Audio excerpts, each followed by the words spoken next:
This conference will now be recorded.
Good evening, everyone. Let's see. Okay, at least now we're 22, so I think we can start. Just before I start, I just want to test if I'm audible enough. If you can just assist anyone. Audible. No, great. Thank you. Okay, no, cool stuff. So yeah, so now we are done with the foundation, which is trying to understand what project management is in the context of PMI and us understanding the project management concepts and also our role as the project manager. So I think what we can, if we were to just summarize what we've learned so far, it was more around leading a project and some of the things that you need to know in order to effectively lead your project to success. You need to understand the key concepts of project management, and you also need to understand your environment and then also know exactly what is expected of you as a project manager, in order to lead the project to success. And those are very, very important things for one to know. And now that we'll be initiating, planning, executing the project and closing it, and obviously monitoring and controlling our project. So we will be doing all of that work, taking into consideration some of these project management concepts, because we need to understand them, because that's where now we start to apply. And also understanding the environment. We'll be initiating these projects within a context, within a project environment. We'll be planning them, within that context, and we'll be applying these leadership skills when we are leading and directing a project. So that's why we needed to understand the role of a project manager, because what is expected of us as project managers will be applicable when you are initiating a project, when you are planning it, sorry, when you are executing it, and also when you are closing it, also when you are monitoring and controlling the project. So it's very important. So taking you back to this slide, which is the project management processes. So it's a very useful slide, because it just paints a picture of what we should expect. So as we initiate, plan, execute, and close a project, we apply certain project management processes. So we need certain processes that will help guide how we should be initiating, planning, executing, monitoring, controlling, and closing a project. So as you understand, the project has got very similar um, phases. When it comes to, because these are project management processes, and the project has got, for instance, initiating phase, and the planning phase, executing phase, and the closing phase. But as you initiate, as you initiate, plan, execute, and close, you also do a bit of monitoring, because there will be some budget approved, and hence you need to also understand some of the processes needed to help you effectively monitor and control a project. So these are not project phases, but just project management processes that will help you, as you perform each and every function. So in this case, because we want to initiate, we're initiating a project. So in the context of initiation phase, so what is it that we need to do? So in the initiation phase, we need to first develop the project charter. So that's the first thing you do, because you need to get the authority. You need to get authorized so that you can start using the project funds and start now, even appointing, preparing the necessary documentation to appoint your professional team that is going to help you to define the scope, so when you are in planning, to develop your project management plan and also the other artifacts that are required, for you to effectively plan this project. Okay. And then obviously as part of the plan of the initiation, phase, you would also need to use the identify stakeholders, so you are initiating this phase of a project. So when you look at these project management processes, you're gonna use the develop project charter so that you can be authorized, and also firm up your stakeholders, so formalize everything so that you can understand exactly the characteristics of the stakeholders that you have in your project, so it's very important to understand all of them. So, okay, so what are the needs and expectations of these stakeholders, and what are their interests, for instance, so that's very important for one to understand, so that as you move forward, then you will be able to, so that you can basically plan, develop a stakeholder engagement plan, which is something that you'll be able to implement when you are in the execution phase, and then obviously monitor and control, just to check if your analysis is still fine. And as new stakeholders come in, then you also need to make sure that you have the right information and your stakeholder engagement plan is relevant at all times. So that's what you do when you monitor and control. You just check if everything is still done according to plan. Okay, so for today, we're just going to cover these two, which is the develop project charter process and the identify stakeholders process. Okay, maybe, yeah, just to maybe recap on this. So these are project management processes, and there's 49 of them, so there's two in initiating, and then the 24, 22. So there's 1, 2, 3, 4, 5, 6, 7, 8, 9, 10, 13, 14, 15, 16, 17, 18, 19, 20, 21, 22, 23, 24. Hey, why such a lot? Yeah, I think there's because there's 2, and then there's 10, and then there's 12. There's 12, and then there's 1, but altogether there's 49. So there's basically 49 processes which we need to understand. So it's very important for us to have a very clear picture of how some of these processes help us to effectively manage a project. So this is the technical project management side. So there are obviously areas where you can say it's touching on the people side, which is resources, for instance, and also when you communicate, and also stakeholder engagement. So there will be some areas where you'll be touching on people, but this is purely process. That's the technical project management side. How do you manage a project? How do you initiate? How do you plan? How do you execute? And how do you monitor and control when needed? And how do you close the project? So in this case, we just want to learn how to authorize the project, so how to develop the project charter and identify the stakeholders. Okay, so now coming to the initiation of a project. So as we understand, and I think as we have captured it in our earlier modules, so we understand that everything starts from the strategy. So we first want to understand what is the strategic importance of this project. So it's very important for us to align everything we do with the organizational strategy. So there will be a strategy, and from the strategy, that's where we're going to establish the project initiation context, the need. What is the need? What is the project need? And why is it so important for the organization to pursue this project over other projects? What's so special about this project? What is the pain? So why must the business select this project, instead of any other project within the organization? So that is the big question.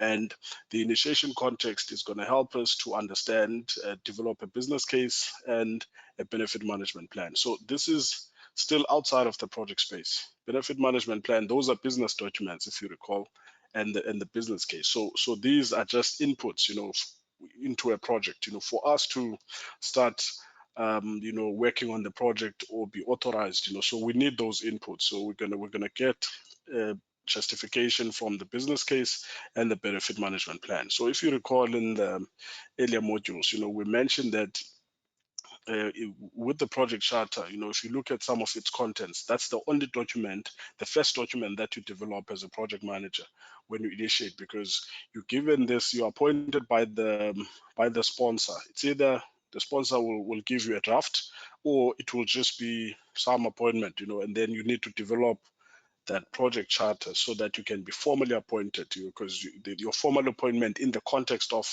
PMI is through the approval of the project charter. So you would need to develop it and make sure that it has got all the necessary information required. You clarify certain things with the key stakeholders and including the project sponsor, of course. So and then you will only be authorized once your formal appointment will be confirmed once your project charter has been approved. So basically, the business case and the benefit management plan are key inputs into the develop project charter process. And once that has been completed, now you'll be able to identify stakeholders. So obviously, it doesn't mean that while you're developing the project charter, you won't be noting down some of the stakeholders. But if you were to like in sequence, the focus while you're developing the project chart is to develop the project chart. As much as you will be engaging with stakeholders, taking note of all the important stakeholders in the project, so who will have influence in certain areas, then you will be taking note of that. And then after you formalize your charter, only and it's approved, only then you're going to start focusing on formalizing your stakeholder register, so because now you're like, okay, now everything has been, approved. So let me now understand, my stakeholders, identify them, formalize them, and make sure that at least I have, sufficient information to move now to planning. So obviously, as we understand, with these registers, because when you identify stakeholders, you're going to have a stakeholder register.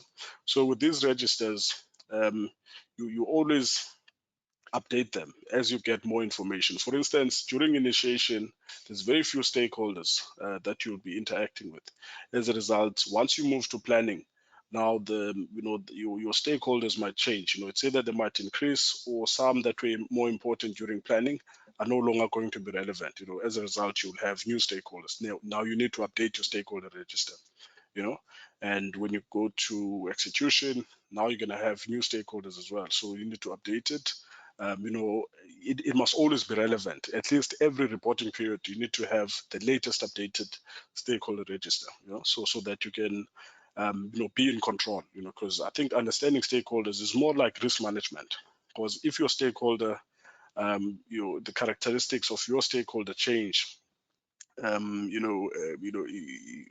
for without you, being aware, then it can easily affect, how you communicate, how you engage, because you won't even see when a stakeholder is maybe now starting to pull in a different direction, so of which that is what you're trying to manage, because you want everyone to support your project, so you don't want any negative energy around your project. So everyone must be supportive. If you see that there is a change in the stakeholders' characteristics, then you need to go and analyze that stakeholder again and understand what their new interests, needs, and expectations are, so that you can communicate the relevant information and also adjust your stakeholder engagement approach, which is what will follow immediately after you have the stakeholder register. So when we move to planning, the focus is more on developing a stakeholder engagement plan.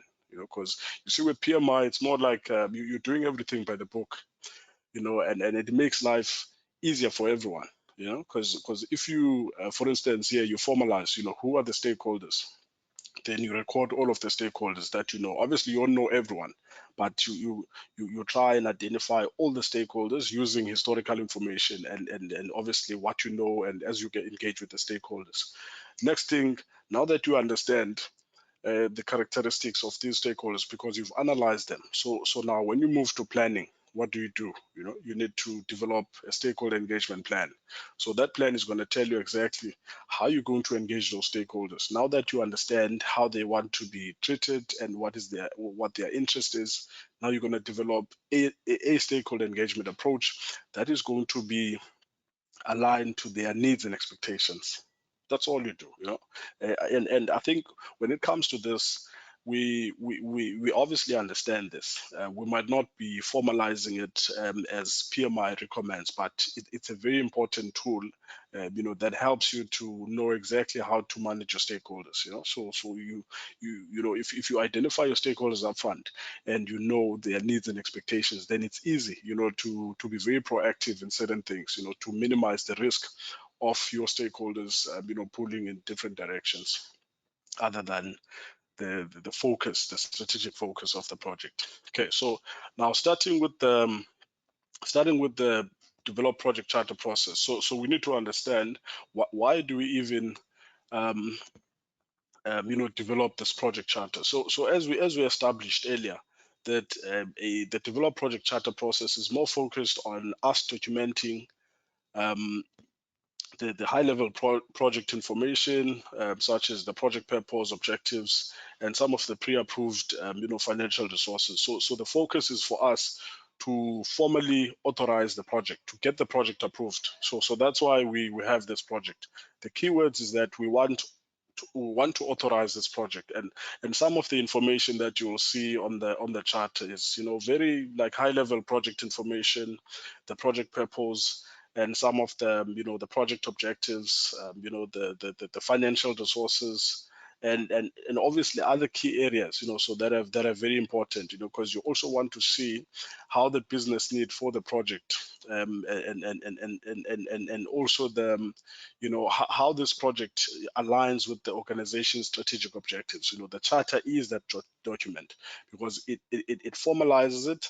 It's bridging the gap between now business and trying to unpack this big business need into a project, because then from that project, then you're going to take it to planning, where you're going to now clarify this. You're going to unpack it and then define it into something more measurable, like your product. You focus on the specifications. Now you start talking the language of drawings, the scope, so tangible plans. At this stage, everything is high level. You don't have anything, tangible. So for the project charter, it's all about authorizing the project. Understanding your authority, because that's where you motivate that. Okay, as a project manager, I propose that. That I should be given maybe a 10%, level of authority, decision-making power on scope-related matters and also cost-related matters, or it could be any other decision, but mostly it would be on cost, scope, and also on the schedule. So to say, okay, any schedule deviations, within, or schedule or cost or scope deviations within 10%, then as a project manager, I should be given that decision-making power. And then you propose the decision-making power for the sponsor as well. It's okay. You also propose that the sponsor should be given at least up to 15%. Anything exceeding the 10, but not exceeding 15%, should be given to the sponsor. So then at least you have that buffer of 15%, for all your baselines, your scope, schedule, and cost, so that if there's any deviation on your project, because we manage uncertainty, so we expect change, as much as we try to control it by planning upfront, but we understand that at a later stage we are going to deviate from the plans, because we use historical information and our experience to develop these plans and define the scope, develop the schedule, develop the cost, and all the other associated plans, identify the risk. So all of that is done based on historical information, and we understand that projects are unique. That's what we established in the earlier modules, that projects are unique and they come with their own challenges. So based on the unique challenges of each project, we expect that there will be deviations. Same Mhlekazi Kunene struggling with the audio there.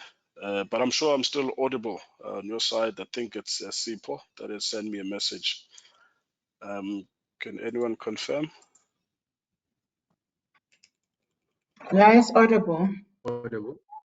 Okay, thank you. Thank you very much. So yeah, Sipo, I think you must just check your network. Okay, thank you. Okay, so basically, so that's what we established. So now that we've done this charter, so the purpose of this is for us to get exactly that authority. We need to understand the decision-making power that the project manager will have, and the project sponsor. So once we have that out of the way, then it will help us to move now to planning. Obviously we're going to develop the stakeholder register and then move to planning. So when we go to the let's say the gate review, the stage gate before we move to planning. Then there has to be a stage gate just to check if our charter is in order and it has covered all the salient aspects, before we go to planning. So in a project, in a mature organization, then you will have all of those stage gates, just to check, okay, so is your charter approved? And then, have you identified all the key stakeholders at least, during initiation? And are you in a state of readiness to start now with the planning processes, so how ready are you? So there will be an agreed criteria to say, okay, for you to move to planning, so these are the minimum requirements that you need to meet from a process point of view, and that will be controlled. Normally, if you have a PMO that is supporting all of the projects, within your environment, then the PMO resources, maybe there will be a governance person or some assurance function within the PMO. So they will be fulfilling that role just to check independent. There must be an independent party. It can't be people within that project. It can be professionals from another project, but facilitated by that PMO to say, okay, let's come and peer review or at least help guide this team just to check if they are ready to move to the next, stage gate. So next phase, basically. So which is planning in this case. So some of the things that you'll be looking at, to help you get to the project charter, for instance. You will need some inputs, so that's all of the inputs is basically the information that you will need, to help you develop the project charter, so and part of that you need information, which includes your experience and some documents. It could be anything that will help you to develop this project charter, because your focus is that you want to develop the project charter. That's why you are doing this thing. You want to develop. You are in initiation. You want to formally authorize this project so that it can be recognized as an approved project. So things that you'll need, that includes the business documents. So what are the business documents? So that includes your business case. So as indicated previously. So and your benefit management plan. So with the business case, we understand things like the purpose of the project, the objectives, the high level project information, and how this project, aligns with the, how the project objectives align with the organization's strategic objectives. So that's where you're going to get all of that information and its importance, so the benefit management plan. So for you to understand the strategic importance of this project, you get all of that information from the business documents, so that's very key, and that's why you would need these business documents. You want to understand that information, so as I think but I'm going to flash the contents of the charter as well, so that you can have a very nice picture. And I think there's also another book, that book of forms, which I showed you earlier. So if you can go to that book and go to the project charter. So there is a template of a project charter. Then you will see exactly, some of the contents of the project charter and why all of this information would be important, because you don't just get to a completed project charter, so that template has been nicely organized so that it can show exactly where all of this information fits in, so why is it so important to have these inputs? So you're going to have all of that benefit management plan. We want to understand the benefits and why, how is it going to translate into some business value when the project is completed. And then there will be some agreements in place. So in certain companies, there might be like in some companies, there might be these panel of contractors or consultants, for instance. So, or there might be some other supplier related contracts, so or some other services. So when you're developing a project charter and trying to understand how you're going to scope this project, and also you want to determine the pre-approved financial resources. So you want to have some high level estimation of this budget. So sometimes, if you're going to need certain services at certain stages of the project, because when you're developing a charter, then you need to also paint a picture of how much this project is going to cost, and based on the pre-approved financial resources, it will be based on that high-level information, which will be further unpacked during planning when you're now developing the actual budget for the project. So you're going to give a high-level indication of the initiation, planning cost,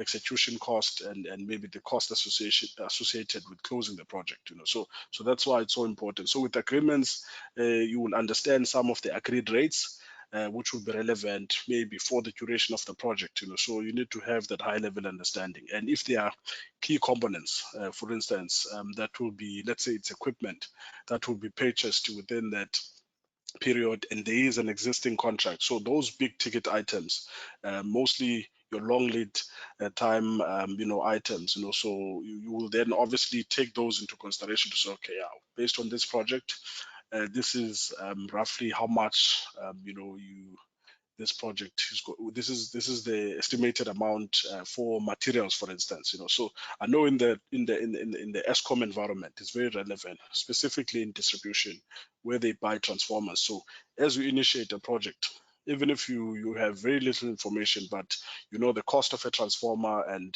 some of the key components, so would be very key. From historical projects, there will be some agreements in place, so you'll know exactly how much a transformer is costing at that point in time. Even if you're going to maybe install your transformer in 2 years' time, when at least the substation is ready, to or closer to completion. So then but at least you will have some high level understanding of how much everything is going to cost upfront, based on those agreements. Obviously these rates change because these equipments are purchased overseas, so you need to consider the forex implications as well, so which is why you would also have the enterprise environmental factors. So as we discussed earlier, you'll pick up that enterprise environmental factors and organizational process assets become very important whenever you're working on these processes, like develop project charter. So with the enterprise environmental factors, it's very important because it helps you to also understand a lot of external influences, on this project. So it's important to say, okay, as you're developing the budget, will you have now how is the economy, so how will the economy affect this project, and if now there's an expectation in terms of completion date, do we have the resources internally, within the organization, and also in the market, because sometimes the work might be too specialized, and maybe it might need resources from overseas. So how are you going to manage that? Because you don't have control. How are you going to attract those resources so that you can meet your specific timelines? So that is the biggest challenge, because as South Africa, we don't have full control over those resources and what will be their demands. Maybe you also have competing constraints. Your budget is limited, and when you now finding yourself in a compromising, situation where you don't have the resources within the country, maybe the equipment itself is too specialized, so it needs to be done overseas. Transnet port terminals, they always find themselves in that situation where some of the equipment, they're not, manufactured in South Africa. So it's always, these overseas companies, so based on that, it's things that you need to take into consideration to say, okay, hey, what are the enterprise environmental factors affecting this project, and how am I going to make sure that we still meet the completion date so that we can realize these benefits? Because now this, for instance, in the business case and in the benefit management plan, there might be an expectation to say, okay, this is the expected benefits start date. So we expect to realize benefits immediately after 2 years. So if, for instance, now at this early stage, you see that that date is not achievable because of maybe the environmental factors, so then it's something that needs to be put up front, so that you can plan around it and see how you can, maybe make this project more attractive, because obviously if the date from a schedule point of view is so important, then you need to compromise on the budget, because to attract the you know, like the overseas market, you know, so obviously they might, because they know that, you know, it's a specialized service, you know, specialized work, then they will want to dictate the terms, you know. So and then unfortunately, you know, you might not necessarily have, yes, you have, you are, you know, you need the services, but at the same time, you can't dictate the price, you know. So they will maybe, you know, want to control that as much as you might try, you might reach compromise in terms of the price, but you know, there will be some issues because you don't have it internally. It's like you don't have a choice in a way, you know. They have more power than the employer, you know, and sometimes, you know, as clients, you know, clients, they find themselves in that compromising situation. And I think it is an opportunity, you know, I'd say for South African companies, but whether, you know, there are companies trying to pursue that, you know, I don't know, you know, but I think for me it is an opportunity because I don't think it's good for the country, you know, to always, you know, rely on overseas companies, you know. So when we, you know, when these assets are very key, you know, to enable the economy, you know. So yeah, but that was just one example. And then with the organizational process assets, so this is more in knowledge base and also the knowledge repository, you know. So that's the knowledge base, which is focused on you know, processes, procedures, you know, the guidelines, you know, standards, you know, so all of that information. So anything to help you develop the project charter will be there. It's basically a toolkit within the project management office. So you're going to get the templates, you know, to help you develop the charter, and in the lessons learned repository, you know, or in the historical information. That's where you're gonna get you know, templates of or sample project charters that were done for similar projects. So this is very rich when it comes to information. You get the guidelines step by step of how to develop a project charter, the stakeholders that you need to consult, the inputs, the tools and techniques, and the outputs. You know, so it gives you at least that good foundation. And then you know, also in the records, in the project files, historical information. You know, so you will get samples. Then at least you will be able to compare and see how it was structured, and also the info, also maybe the you know, the pack that went into the stage gate review, into the gate review, because that will also help you understand exactly the shortcomings, you know, in those recent gate reviews. Then you will be able to adjust your documentation as well, you know, so that at least you don't trip and fall, you know, from the same thing. So because you use historical information, you need to leverage from that historical information, you know, so that you can at least meet the requirements. You know, if there are any new lessons, then that's a plus, you know, but at least you can't also find yourself with the same mistakes, you know. So it's not an ideal situation. Okay, so I think with the inputs we were covered. And then when you come to the tools and techniques, so I think you will also pick up that you know, these are things that we apply, you know, in the industry. So we'll have your expert judgment, which is basically experience, you know, but PMI is formalizing it nicely, you know, calling it expert judgment. And then you also have your data gathering, which is brainstorming, focus groups, you know, interviews, and then there's interpersonal and team skills, which is focused more on conflict management, facilitation, and meeting management. So meeting management is a skill itself, you know. So how you manage to coordinate a team and make sure that you get you know, the you know, you get to the you are able to focus the meeting so that it can deliver what it was planned for, you know. So that's a skill on its own. And then there's also meetings as a tool and technique to say, okay, I'm going to use meetings, you know, I'm going to arrange meetings you know, to get input from the stakeholders. I'm going to arrange this meeting to get input from the governance specialist to maybe to assist me in getting proper guidance on the level of authority, you know, that the project manager can have, and also the project sponsor can have. You know, I'm also going to get maybe some input from the procurement specialist to understand you know, the highest contract delegation that a project manager can have and also the project sponsor can have. So those are some of the discussions that you'll be having with those stakeholders. So you're going to use meetings, you're going to arrange meetings, formal, and some would be informal meetings, but all of those meetings will be helping you to get all of this relevant information. And then your key outputs then will be your project charter and the assumptions log.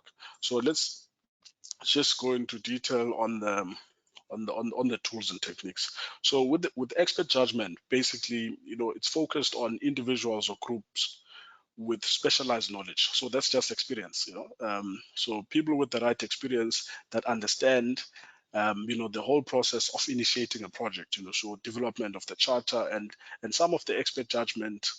It could be the professional team, for instance, so they also form part of being, expert judgment participants, basically, and your program, your project management office, and any resource that would be, knowledgeable about the development of the project charter. So you make use of those, resources so that you can at least increase the robustness of your project charter. Because I think what's important, you need all the input. You won't understand everything as a project manager, but you rely on the inputs from all of the other stakeholders, and obviously the organizational process assets will also assist you, to package your project charter. And then when you're gathering the information, so depending on the project as well, so you might have you might just decide, okay, you're going to do these questionnaires and surveys. So obviously, in some small projects, like if you're doing a project like a nuclear power station, for instance, then you can go as far as trying to gather information through these questionnaires and surveys. You would have structured questions, and then you send them out to your stakeholders or your key participants in the project, so as to get specific information, so specific information. So based on that, they will help you to now better understand how to approach this project. So obviously this is now in the context of you developing the project charter. So you're also trying to understand, okay, what is the achievability of this of this targeted completion date, and maybe the budget. So you might have specific questionnaires that will be designed to help you understand whether your budget, maybe the understanding of how much the project, is expected to cost. Maybe you can send it to finance. Finance will be able to assist, or even to the the head of project controls, so within the PMO, to help you understand the achievability of the budget and maybe the schedule as well, so or even the scope, because they have access, they have data of all of this information, the historical record. So you can do that, or you can even have the one-on-one reviews, depending if you want specific information, then you can make use of that. And then you can also have these focus group sessions, so which is now you're going to specific stakeholders. If you want procurement, you want to understand something about procurement. I think the typical example would be you're going to procurement just to understand whether the process, now you want to understand if you can be given a 10% decision-making power at the contract level, because then there's a contract and then there's a project. So at the contract level, can you make a decision, up to 10% if there are any deviations for all the contracts, under this project? And then you're going to arrange that session with procurement and try to understand, and also get maybe the governance specialist or legal, just to see if that is allowed within the organization, because sometimes there would be some delegation of authority framework. So if, for instance, you're getting that decision making power will be in conflict with that delegation of authority framework within that organization, then someone from legal or a governance specialist will then be able to say, yeah, well, because of this delegation of authority framework, which is, by the way, enterprise environmental factor, because governance and all of that, they fall under the enterprise environmental factor. So someone will be bringing in the input from the enterprise environmental factor and say, no, but we have a delegation of authority framework, and this project manager cannot get anything more than 5%. So yes, ideally it should be 10%, but because of the size of this project, so when you look at 5%, 5% falls within the project manager's decision making power according to this framework. So we cannot give this project manager more than this allowable percentage. So and then, but when you look at the sponsor can get up to 15%.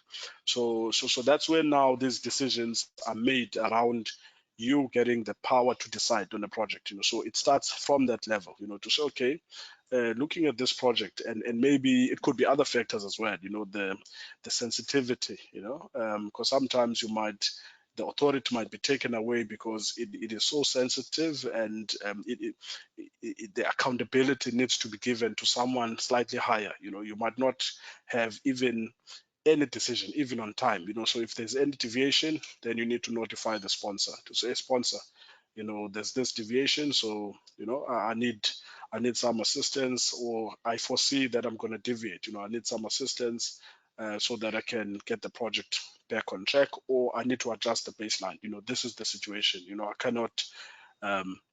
There's nothing I can do.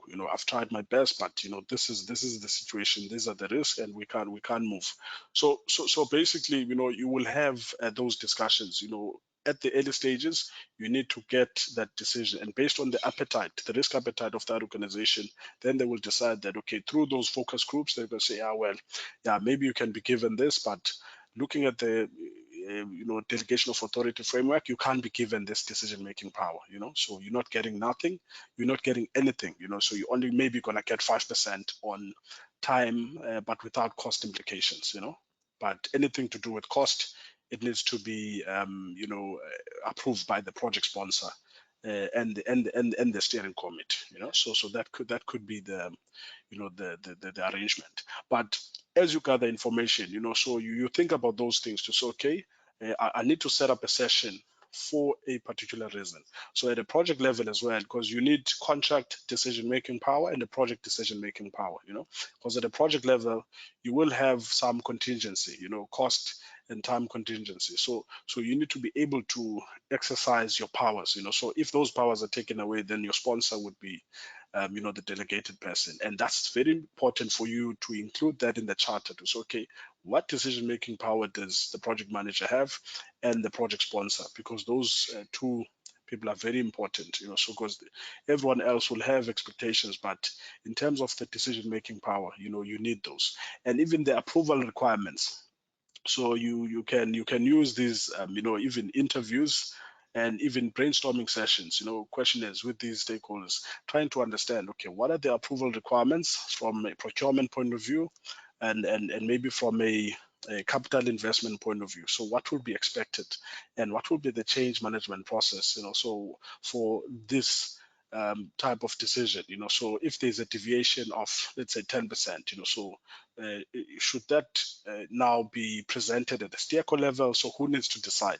If the deviation is at a contract level, but when you look at a project level, it's still within the allowable contingencies. So how does that work? So all of those things, so you need to, as you gather the information, so that you can understand, what will be expected, of you later on. Because remember, the charter, it gives you the authority. So you need to understand upfront, what you need, and how, that information is going to help you later on as you manage the project.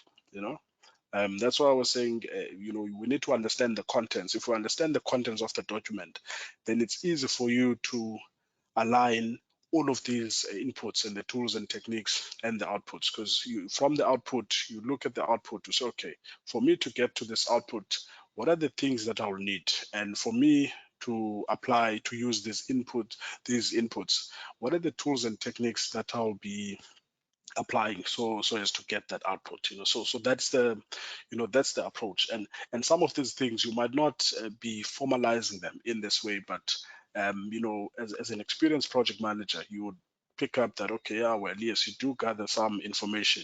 You might not be having a structured questionnaire, but you do arrange some brainstorming sessions, and maybe you would have some formal and informal interviews, so talking directly to stakeholders, so any other, team members at that early stage, so these are things that we do, but we might not necessarily we might not necessarily be formalizing them, in some procedure, so it just depends on the maturity, the project management maturity of that organization, so that's the that's very important, and hence, it is important for organizations to invest in, organizational project management, where you have clear portfolios, programs, and projects structure, and they assist each other to implement organizational strategies. But yeah, sometimes it's not possible to get everything that you want. So with the interpersonal and team skills, so this now speaks to what we discussed in our previous module, so interpersonal and team skills, so they're very important. So when you're developing a charter, you're more like facilitating in a way, and you're trying to get all of these high-level requirements, project requirements, and agree on what is what the project will achieve, and what the project objectives and success criteria, the success criteria for the project. You might get the input from the business case and also the benefit management plan, maybe to establish how success will be measured on the project. But it's only the stakeholders, because the beneficiaries, and the and the customer beneficiaries. So they are the ones that need to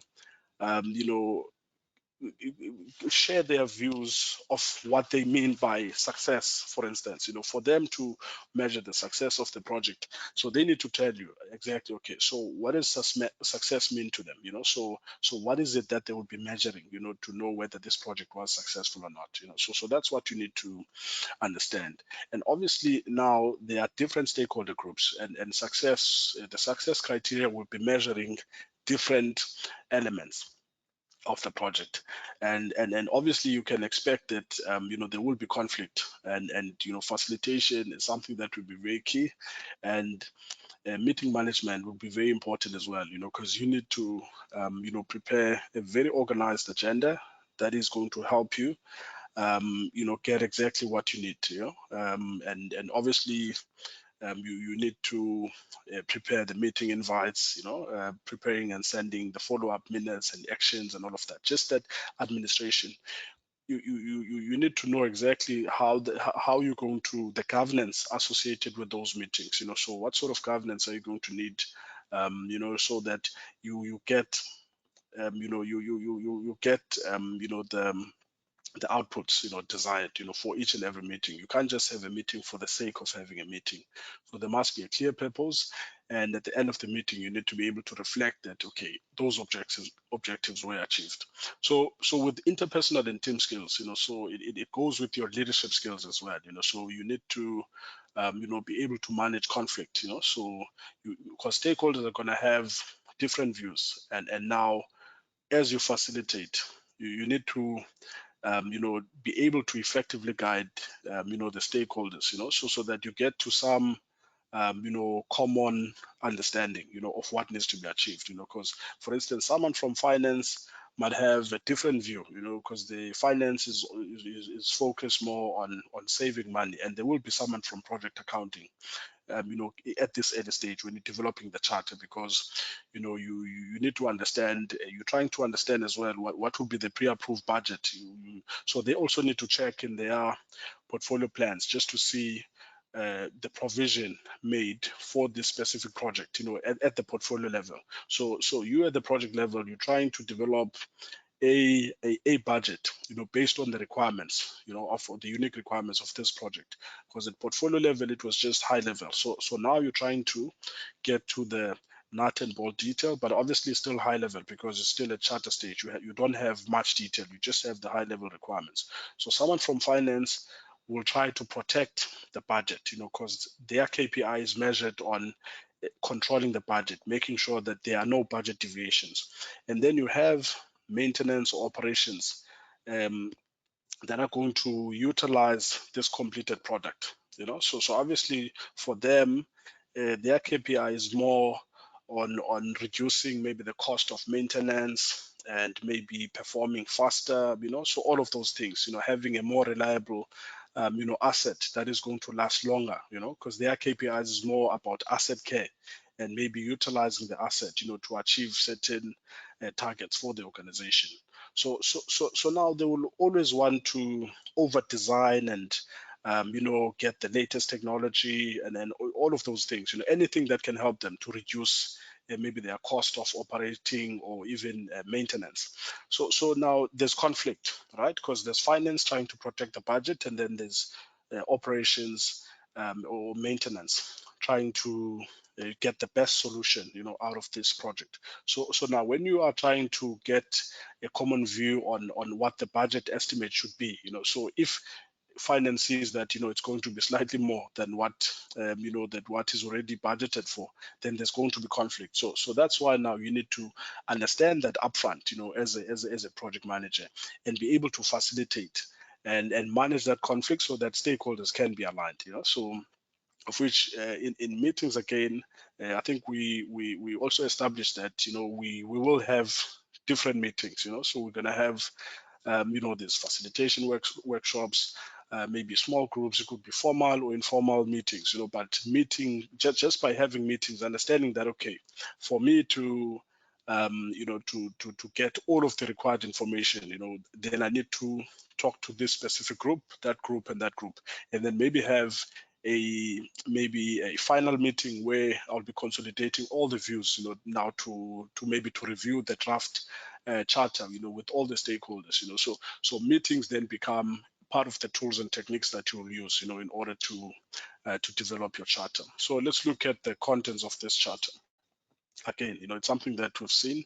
So with this charter, for instance, it helps us to to authorize the existence of a project, and it provides the project manager with the authority, to apply resources to project activities. So that's why we have to go through this pain. So another important thing to note, when it comes to the contents of the charter, is that it needs to have project purpose, which is something that we get from the business case, the measurable project objectives, and the success criteria. We get that information from the business case, but we still need to engage the stakeholders, because when we talk about the objectives and success criteria, so the success criteria according to who, so it needs to be in the context of the end user, the beneficiaries. So that's where now you need to facilitate, because for you to get that information, it's not, it won't just be there, and just aligned, from all of the different stakeholders. There will be different views and strong views as well, so which are supported by, information from within the client organization. So for you, so you as a project manager, you need to now understand and make sure that all of those inputs, you try to balance, all of these views, and then focus the team towards the right direction, and then at least try to reach consensus, because all of their views might be important. But if something can be addressed, or if, for instance, the focus is more on on the budget, then you try and keep everything within the allowable budget. So that kind of discussion. So when it's a success criteria, it must be fair as well to the project manager, so to the project team, and also to the client. It must be achievable as well, because sometimes operations and maintenance, they can be very unrealistic as well. In fact, finance at times. So now when you are agreeing on the success criteria in the facilitation, you need to make sure that at least all these success criteria are achievable, and it's something that is fair, both sides, end user and also the project team. And then the high level requirements. So that's where now you gather all of this information. Some you get from the business case, and some you through the discussion with the stakeholders, just to confirm some other requirements, because it won't only be technical requirements. It might be requirements from procurement, it might be requirements from HR, for instance. So HR might have a group of graduates that need to be that need to be onboarded on your project, and maybe just to get a bit of experience. So based on that, you need to now, as part of your resource plan, you need to take that into consideration. So that could be a requirement as well, and it could also be other requirements, maybe imposed by the client, by the sponsor, to say budget, must not exceed this amount, or the schedule, or this project must be completed within this duration, so things like that. So when it comes to requirements, it's not only like technical requirements, like I want this, like specific to the product. It can also be, other things which are outside of the product specification per se. And then the high level project description, and boundaries and key deliverables. So this is very important. So this is very important. As a project manager, you want to understand like the high level requirements and the project description, the boundaries and key deliverables, because you need to understand what is in the scope and what is outside of the scope. Because you don't want to. There must be some scope boundaries. So there must be some boundaries. You need to know exactly what your mandate is and the project team. So if it's not clear upfront, then you will it won't be easy for you to measure the success criteria, because it will be open-ended. So the success criteria should be in the context of what is in the scope and not things that are nice to have, that would be covered by other projects. So it needs to be clear that, okay, you're only going to do this, and out of scope will be covered by some other project within the program, within the portfolio. And then there are key deliverables. So key deliverables, it must be clear upfront as well, because when you measure the success criteria, so there must be a link, so I'm going to deliver this, and this will translate into it will address these measurable project objectives, and based on that I'll be able to achieve that success. So if these deliverables are not clearly unpacked upfront, then you will be you'll be compromised as a project manager. So then there's the overall project risk, high level risk.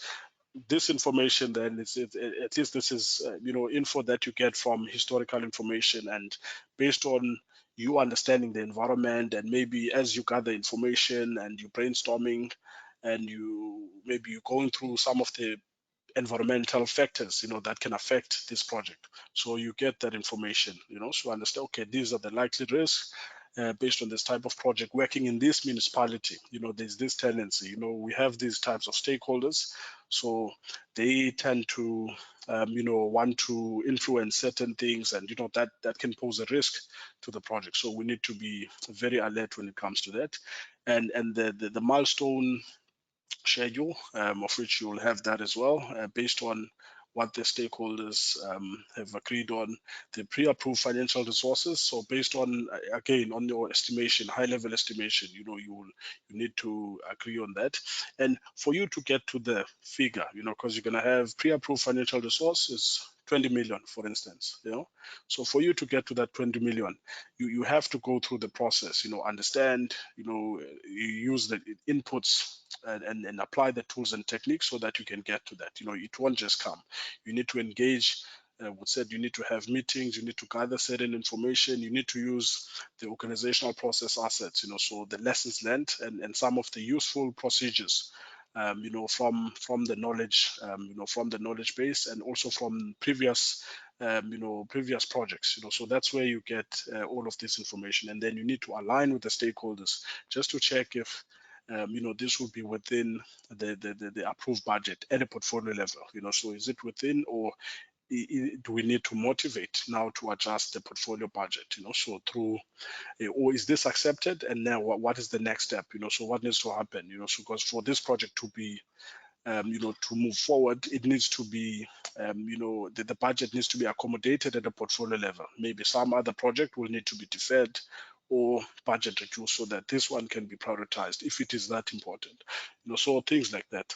And then there will be key stakeholder list at the project charter stage, because remember we said we develop the project charter and then move to the stakeholder register. So when we're developing the project charter, so at least we do recognize key stakeholders that that will be very important at this early stage. We take note of that.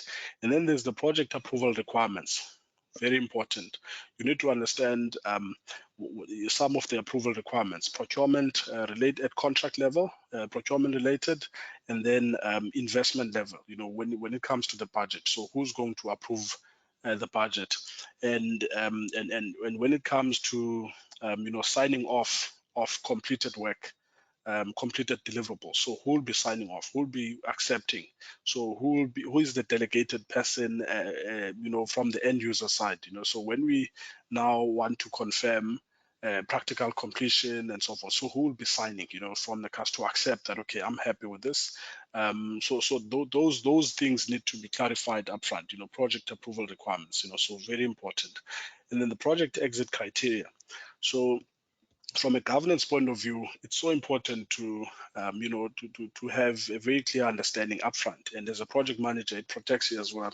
So because what this says is that you need to understand some of the conditions that need to be met in order to close the project or cancel the project. So what that means is that there's normally two conditions, right? It's either the project is no longer relevant.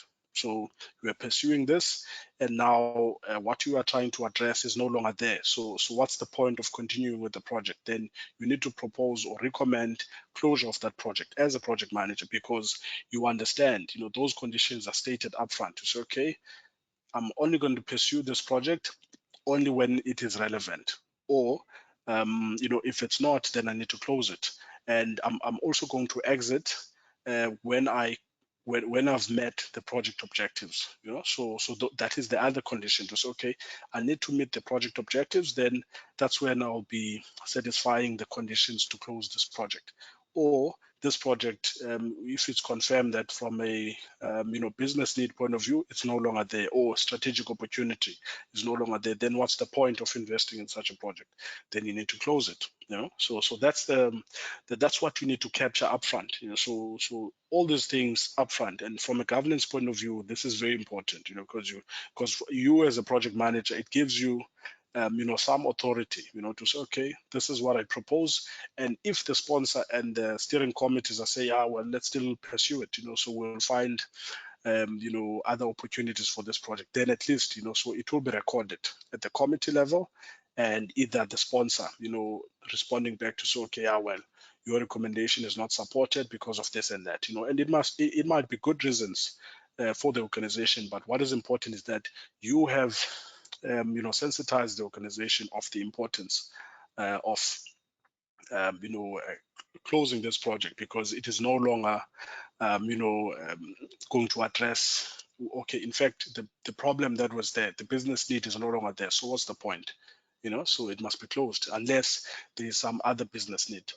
And then there's another important one, which I think we covered, the authority of the project manager, so the assigned project manager responsibility and authority, and the sponsor as well. So that is very important in the project charter. You need to clearly understand that and make sure that it's documented upfront. So it can't be, this is the perfect, when you're initiating, that is a perfect opportunity for you as a project manager to make sure that at least you cover everything that you need, so you get the authority, very important, and the success criteria, the boundaries, exactly what's in the scope and out of scope, and the key deliverables, and there's a direct link with the objectives and the success criteria, so, and you understand the requirements as well, so there can't be any vague requirements. So when you now starting to implement the project, then then they start coming up with other funny requirements. Obviously, you are with the requirements. They will obviously be updated, as the project progresses. But at least whenever there's an added requirement, you can't, for instance, agree on a requirement to close the project, and later on during closure, someone says, no, but this is what we need, so no, we don't think we like this conditions for practical completion, for instance. We agreed on this on 80%, and you guys or let's say the agreement, so the agreement was that PC would be at 80%, and now closer to the time, the authorized person to sign a practical completion is saying no, 90%, so that is now against the original requirements, because it must be agreed upfront. So you can't come later on and say, yeah, you want to change that. So even though, yeah, there might be some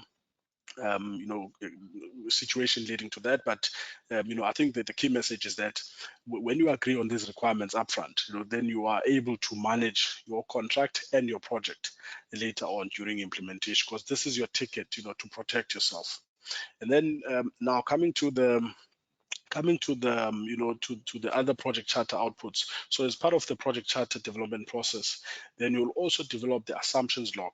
So all of your assumptions, they need to be clearly stated, upfront, so that you can then validate when you go to planning, then you're going to validate certain things, because at this stage you're still dealing with things that could be considered to be true, without any proof or verification, so it's basically assumptions, because we're using historical information and we're not sure, we're not sure, so it's still very high level, it's 50-50, rough order of magnitude. So at this stage, you just want to make sure that all of these assumptions are recorded, so that at a later stage, no one can come back and say, yeah, but this and that. So everything is recorded.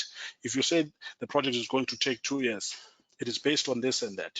I've referenced that project. A similar project was done in maybe in 2 years, and this one was done maybe in 20 months, and that one was done maybe in 26 months. So it is reasonable for us to assume that this project will be roughly 24 months. So things like that. You're basing your assumptions on something similar. You obviously have not done the detailed assessment just to check if everything would be feasible. So it could be on cost estimates, on the schedules, or even on the high level plans, or even getting information from the business case, which is a more feasibility from a financial point of view, so now certain things on the viability model as well, you might want to test the benefits as you move forward.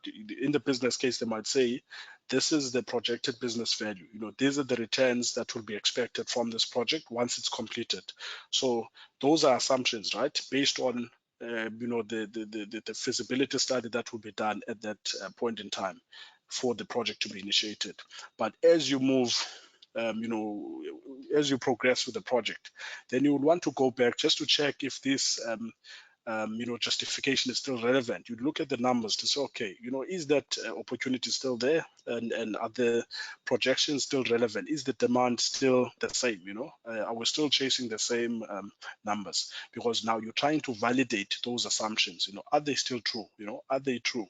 Are they true based on the latest available information? So that's what you'll be doing, of which you're doing it for business case related and benefits, and then you also do it for the project level information. Like your key assumptions could be technical assumptions, and also like your project related assumptions, which are more on the things like your cost estimates, your schedules, and so forth.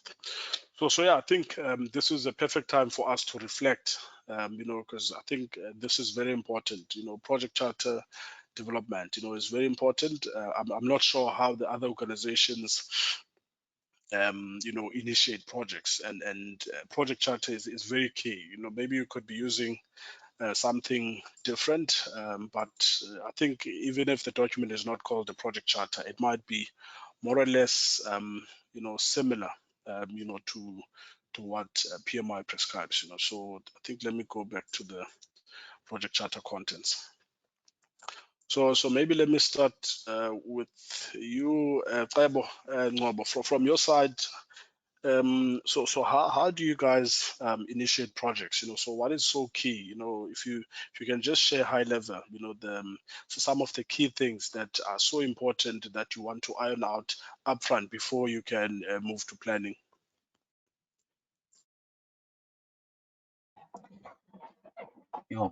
Okay. Where I operate, a document that relates more to the project charter is the investment proposal document. I think it carries more of the deliverables of the project charter. So it has got the project purpose, the project objectives. You also point out the success criteria and how you're going to measure that. There is high level scope description, And what's also important is to present the business case as part of the IP document. There's also areas where you highlight the governance structure applicable. If it's a standard project, it follows a certain governance structure. And if it's a large project, it follows a different route for assurance and approvals. So yeah, basically, in my space, I would say that the IP document relates more to the project charter. Yeah, no, thanks a lot. Thanks a lot for that. Yeah. So at least, you know, it's so does it get to a point where you, I think, where you also document the authority for you as a project manager and maybe for the sponsor or the highest authorized person just above the project manager?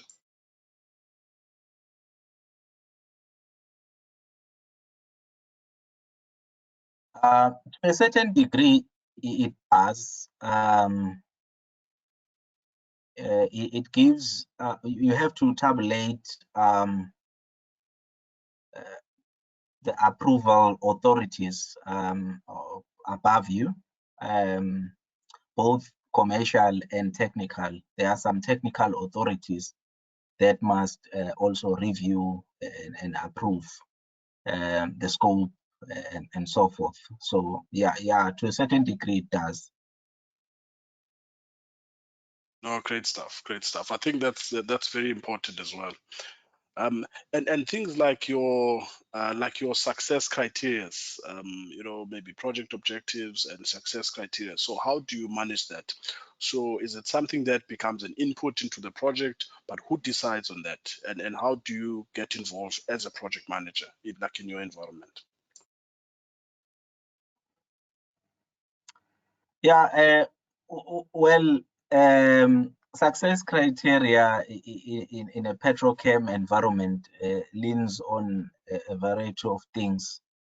It might not be just delivery at cost or below cost, but it might be just delivering the project safely without any injuries. Cost can be reviewed and can be validated later, but yeah, it depends, you know, from project to project. Some projects are asset integrity driven. So yeah, so you'll pin a success criteria on that. Some are just maintaining margin of the business. So if you are able to increase volume or reach out to certain customers, that's how success is measured. But in most cases where I operate, I don't want to say that they don't look at much in terms of cost, but it's more delivering the project without any injuries or incidents. But thanks a lot, for that. Yeah, very relevant. And I think I understand that, you know, for instance, you know, it might not be 100%. There might be certain elements that are, let's say, about 60-70% that's relevant, you know, to your environment. And for instance, things like authority and exit criteria might be covered in some other document, you know, which is maybe a portfolio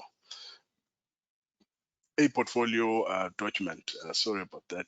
So for instance, if I can just think about, I think in ESCOM, if I recall, you know, I always maybe reference ESCOM and Transnet because that's where I think, you know, I've been exposed to their project processes, which I believe they are, you know, at least at a mature level.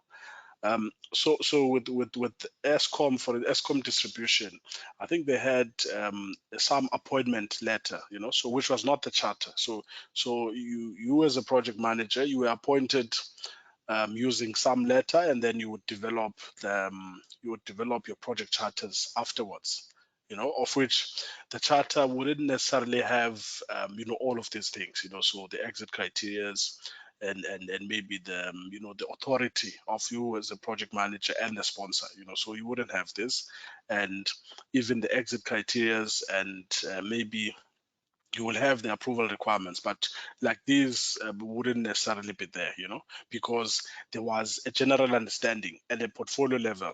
There were like guidelines to say, okay, for our projects, this is the exit criteria. So it's a standard. It's a standard way of doing things. So when you go to the organizational process assets, that's where you're going to find the guidelines. They will clearly spell out exactly. So it won't be, there wasn't any project that was unique where it needed to have a special exit criteria or authority level. So it was known that as a project manager, this is your authority level. So yeah. So thanks a lot for your input. And then I think from Ulika, yeah, owner requirement specification in the Transnet environment. Yeah, you're quite correct. So there is a document that is developed. In fact, before even the business case is approved, the owner would develop an owner requirement specification, and that document will then be used to to inform the business case. So from the business case, in fact, to inform other plans. But depending on the size of the project, if it's a small project, for instance, I think it's a portfolio exercise where the owner requirement specification is developed, and then from that you go and develop maybe some high level plans, develop some estimate, cost, schedule, and maybe high level scope, and then maybe get your funding approved. Then once that funding is approved, then you would obviously get the details. So you develop all these plans. If it's still in the early stages, you're still going to go through the design development stages, the feasibility and design development stages. Then the ORS straight to business case. So with some high level estimates of what the work what the scope will entail. But if the project is going to go straight into execution, then it might just be the business case. It might just be the owner requirement specification and some of the key plans. Because the assumption is that you have all the information at your disposal.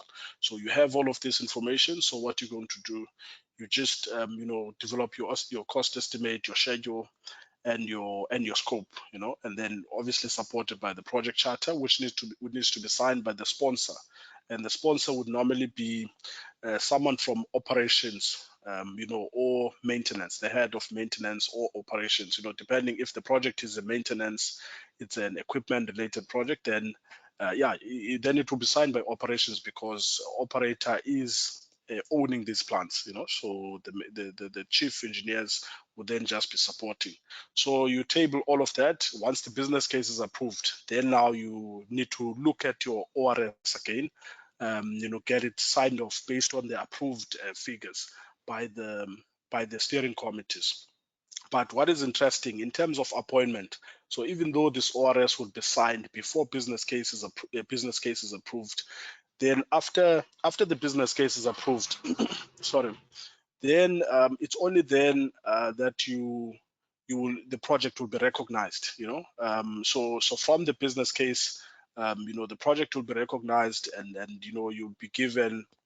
That's what the project will use, from a governance point of view. So they don't need a charter, for instance. A charter might not be developed because you have that owner requirement specification and the business case. So based on those two approvals, you wouldn't necessarily need to develop a project charter, even though according to the process, it is required, for you to develop a project charter, because if you might have the owner requirement specification, but you still need to develop a project charter.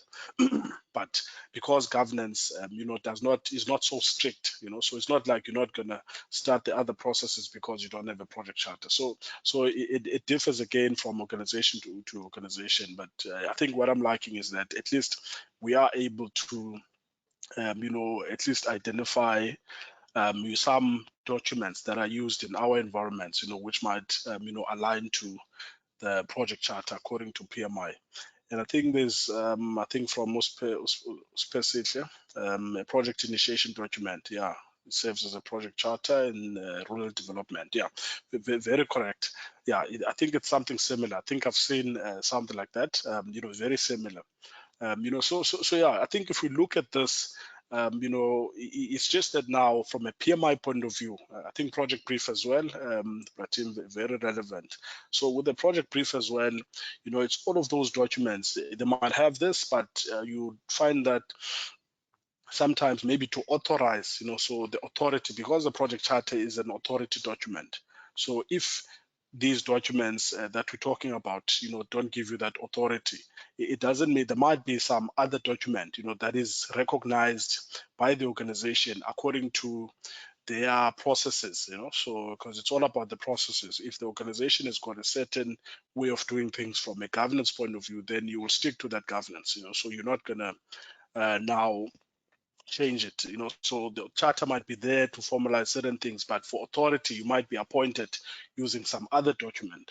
But as long as you have some appreciation of this as very important, which can be supported by, that authority document or whatever that authorizes you as a project manager, to lead and direct the project and be able to use the funding, start the procurement processes and maybe appoint resources and so forth, so it's very important. Very important. I'm happy that we aligned with this. So yeah, I think maybe let's take 8-minute break. Let's be back at 10 past so that we can now look into the identification of stakeholders, which is also another important process that we need to understand, as part of the PMP exam. Thank you.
Okay, I'm sure everybody's back. Okay, looks like it.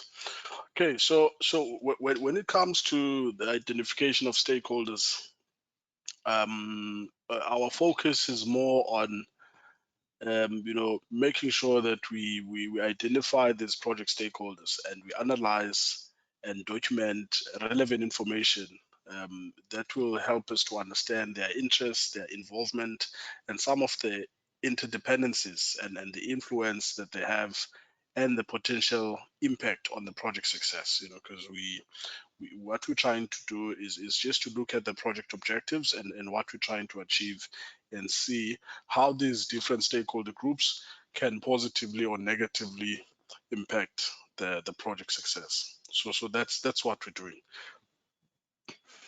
Sorry, and what we and what we're trying to also achieve is basically to just to enable the project team to identify the appropriate focus for engagement of each stakeholder or a group of stakeholders, so that everything can run smoothly. So I think we understand from our projects that if we don't have a clear stakeholder engagement plan or approach on the project, then a lot of things can go wrong.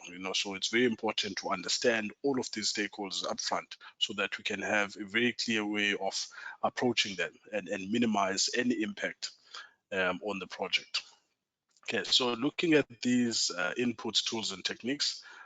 So what is important, at this early stage when you are initiating the project? So what you will need the input from the project charter. So the project charter, if you recall, we saw that it has got key stakeholder list. So from that key stakeholder list, because we are developing, our focus is to develop the stakeholder register. So we'll have the key stakeholder list. So that will be key information that we'll need to input into the stakeholder register. Because now we're starting to identify the stakeholders, and for us to start developing, we will need the organizational process assets. Maybe let me start there. Organizational process assets. What are they going to do? They're gonna give us a template to develop, the stakeholder register. So this template, will be available from the knowledge base because they give us templates, procedures, and policies. So we're going to take the template and also see how the stakeholder register was done in other historical projects, which is the knowledge repository. That's where we're going to get all of this information and see, okay, for this type of project and for these types of stakeholders, so how is everything done? So we get all of that from the organizational process assets.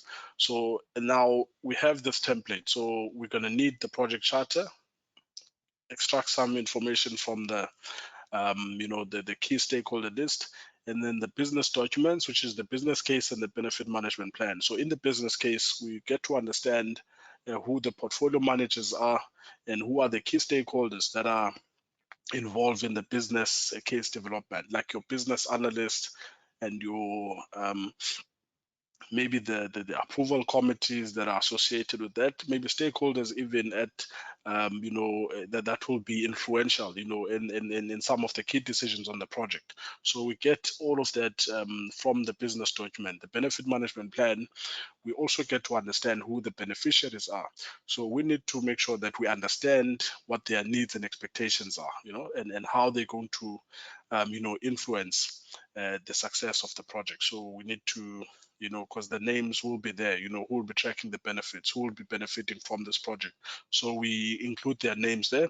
And then also on the agreements, so that's where we get information as well, for existing contracts. So if we know that there are existing contracts and there's someone who's the custodian of that contract, so we need to, include that stakeholder in that contract as well, so as to understand exactly how we can, how those contracts, are going to influence the success of the project. Because sometimes the stakeholder might not be someone who who is interested in the project, but the fact that you understand that this project is also dependent on that stakeholder's involvement, or they might assist. They are custodians of a contract that can add value to this project.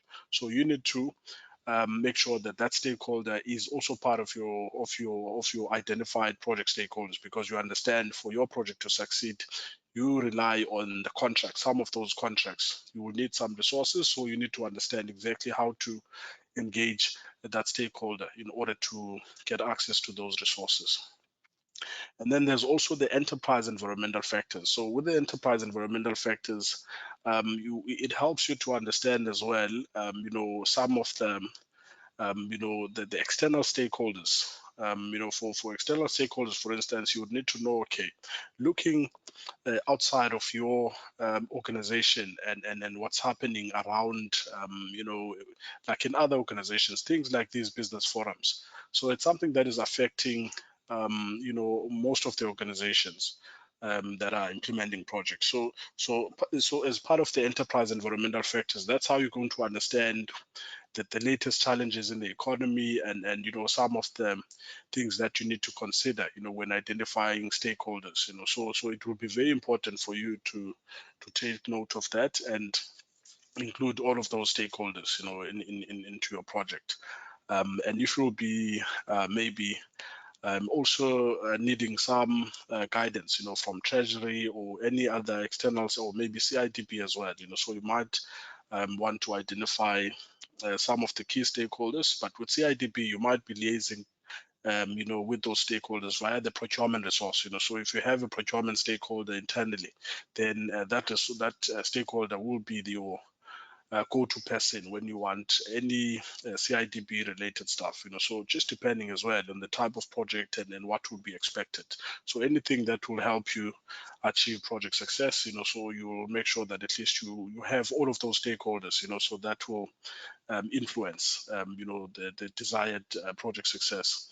And then now when you're initiating a project, I've covered all the inputs that are important when you are still in the initiation phase of the project, which is the project charter and the business documents and the agreements, the enterprise environmental factors, and organizational process assets. So those ones are when you are still initiating the project.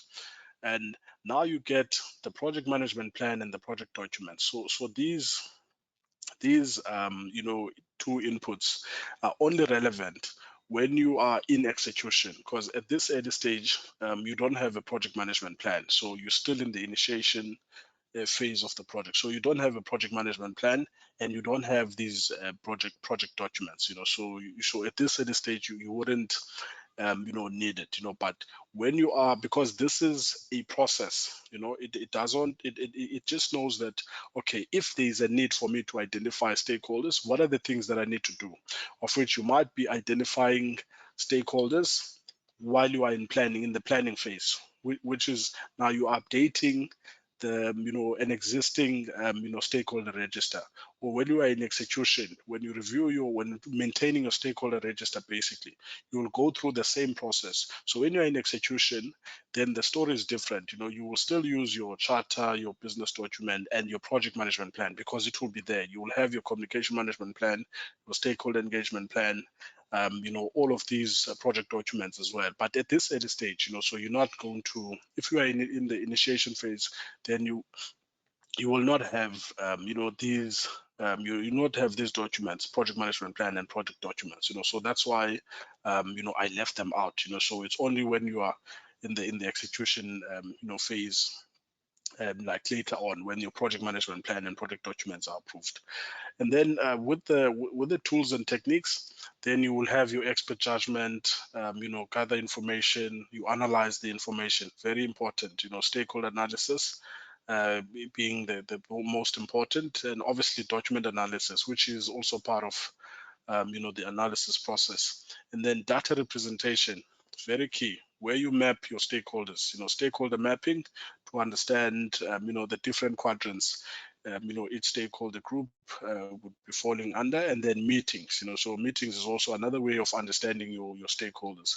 And then coming to the outputs, so your key outputs in the stakeholder identification process, the key one is the stakeholder register.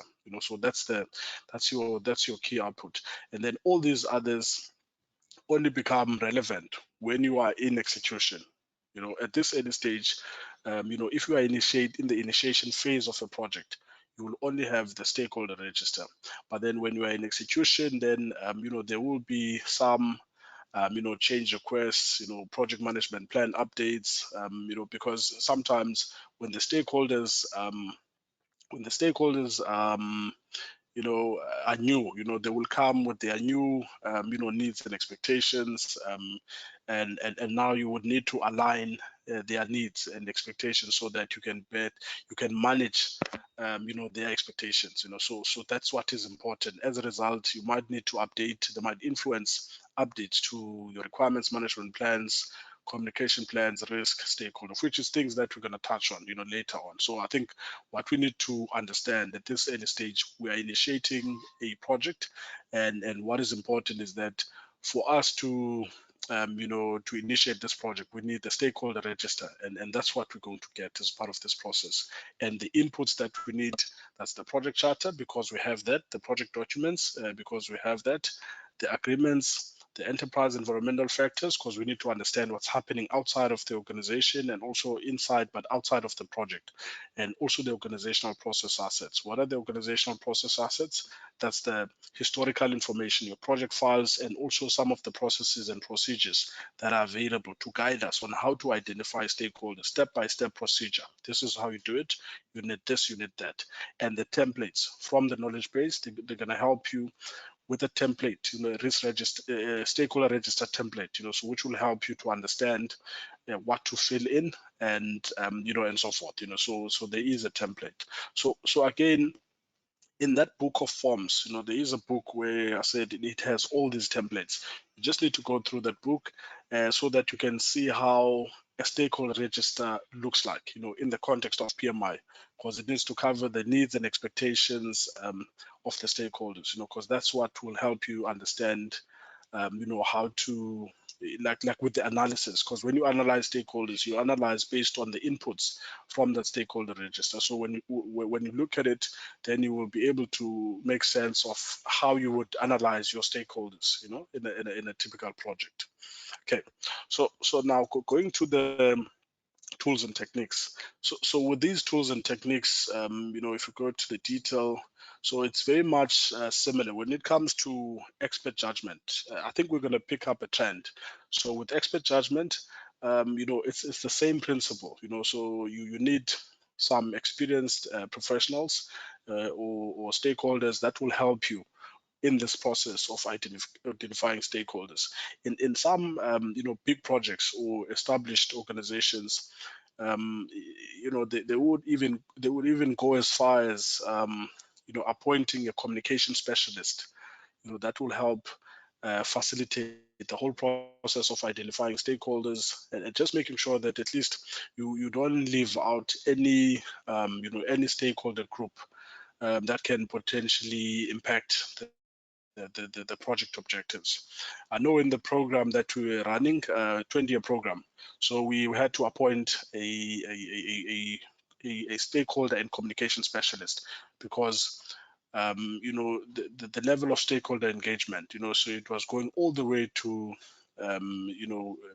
President Ramaphosa's office. So as a result, we needed to have a proper structure, so the reports that needed to go from the program to the program sponsor, steering committee, and then all the way to the group chief executive officer, and then from that office, then it went to the president's office, because some, looking at an investment of 46 billion, then it was part of the president's submission to, I just forgot this, I just forgot this forum, where the president would go there and then present, and then a group of investors will then indicate their interest, in some of these investments, so then we will just, I think from us, it will just be a submission to say, okay, these are big plans, and this is what we've achieved so far, and this is these are the budget requirements, in the next 5-10 years, up to 20 years, so then any investor will then indicate their interest, just to see when they think they will be able to, to also invest in this program, because I mean, 46 is not something that could be, accommodated within, the client's budget, which was Transnet at the time. So it's yeah. So sometimes in communication, if there is now such information that will be going up to those levels, and now you need to also follow through with updating in the people internally within the organization and also outside of the organization. So now with those requirements, so every quarter you need to, then there must be an external alert just to sensitize the public of the latest developments, and when we the phase of the program, and when we're going to maybe start affecting certain areas, or when they can expect to maybe to realize certain benefits, because things like short-term employment and so forth, so even the local businesses, so there will be those intangible benefits that will be promised, and it's something that we'll need to communicate upfront, because there will be a social impact assessment study performed, which at least helps us, to understand exactly what these social benefits are going to be, and it's something that we'll communicate on a more regular basis, in line with the with the communication requirements for those stakeholders. So it's very interesting, and some of the information that we when you have a specialist, then it makes your life easier as the person leading that initiative. And I think at the project level as well, I know sometimes I know at project level we use the environmental specialists to facilitate that process, because it is through the public participation and all of that, it becomes part of their scope. And I don't think if it's not a communication specialist, then you don't get the same output. In fact, that was my first experience, using a communication specialist, because they go into detail, and then you get to understand exactly the value, and also the feedback that you're getting from the public as well. So they become very supportive, of the of your effort, and also extend their hand, wanting to help, just to see this initiative succeeding, so that's very effective. Whenever you get such feedback, then it shows that, in terms of your stakeholder engagement approach, you're doing a great job, so, and then that's what we expect from the public. So basically, yeah, when it comes to stakeholder identification, so it's always good to get a communication specialist, but if you don't have that, then you can use some of the internal stakeholders. Sometimes you might there's always a department called maybe corporate affairs or customer services, or even communications. They might have some communication specialists, but they might not understand the project environment, depending on the maturity of the organization. But if there's any communication that needs to go out to the organization or externally, you need to use those, resources. You just prepare, they give you a template, and then you give them the right information, and then they publish. After, obviously, that communication has gone through the proper channels, from sponsor going through it, and rubber stamping, and then steering committee, and then up to the highest level, depending on the importance of this communication. But if it's an external alert, then it needs to go all the way to the group chief executive officer, or it could go to the CEO of that business, depending on the governance as well, because there are certain restrictions, to say, okay, for this type of communication, it needs to be approved by so and so. So when it comes to stakeholders as well, so you might want someone who's going to understand all of that. And when you say expert judgment, we need exactly such resources that are very clear of what can be communicated in a project, and what the project needs to consider, as part of the communication requirements, for these different stakeholders. And then with data gathering, similar approach, to the previous process. So you can either have questionnaires and surveys and brainstorming. So all of this is more to understand, or to identify the stakeholders and understand, okay, so who are the stakeholders? You can even send out questionnaires and surveys, to understand, okay, so according to you, you can send maybe something to someone in finance or in the maintenance and operations space, or you send it to all this technical or to the professional team to help you identify these stakeholders. So once you have all their input, then you also maybe use the focus groups, or even arrange some facilitation, where you consolidate all of their input, so their input, so that you can now finalize this stakeholder register. So very important. And then with the data analysis, so obviously now when you have this stakeholder register and trying to, because it's like you get a template and then as you get information, you update it. So for you to now understand, some of the stakeholders' needs and expectations, then you need to properly organize this information, in a form of, understanding the name, department, or company, and the role, the interest in the project, and then the ownership, the contribution, the knowledge level, some of the expectations, and the level of influence, so you're going to try and organize the information in a way that is going to help you analyze, the stakeholders, because for you, once you get all of that information, their interests, expectations, communication requirements, and so forth, then it helps you to now analyze. So when you analyze that information, and some of the documents, from the lessons learned and historical information, and also the information available, then it helps you to start mapping. You're going to now develop a stakeholder map, which is going to help you categorize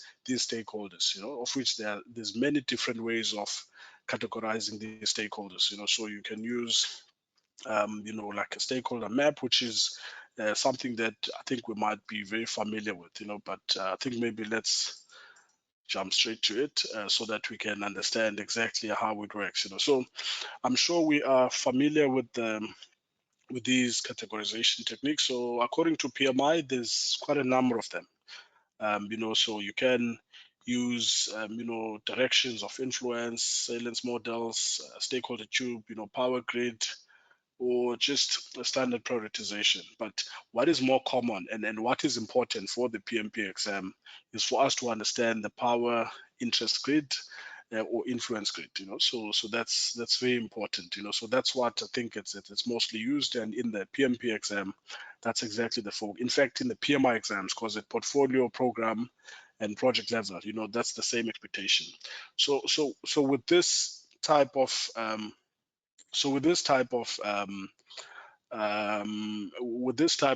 categorization technique, it helps you to know, more or less, to say, okay, looking at the power. If you look at the power, so which is more on the vertical side, which is the power level. So from here up, power is very low.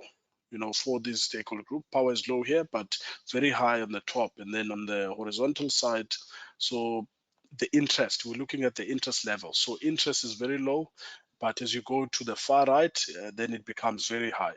So now what that means is that, if the power is high and the interest is very high, so then you need to manage, with maximum effort. So that stakeholder you need to identify as you analyze the information. You need to now categorize that stakeholder as a stakeholder that needs to be managed with maximum effort.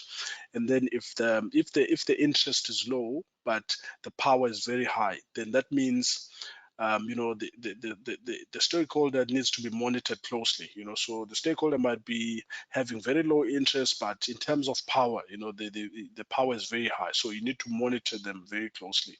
And if the interest is low and the power is low as well, then you monitor with minimal effort.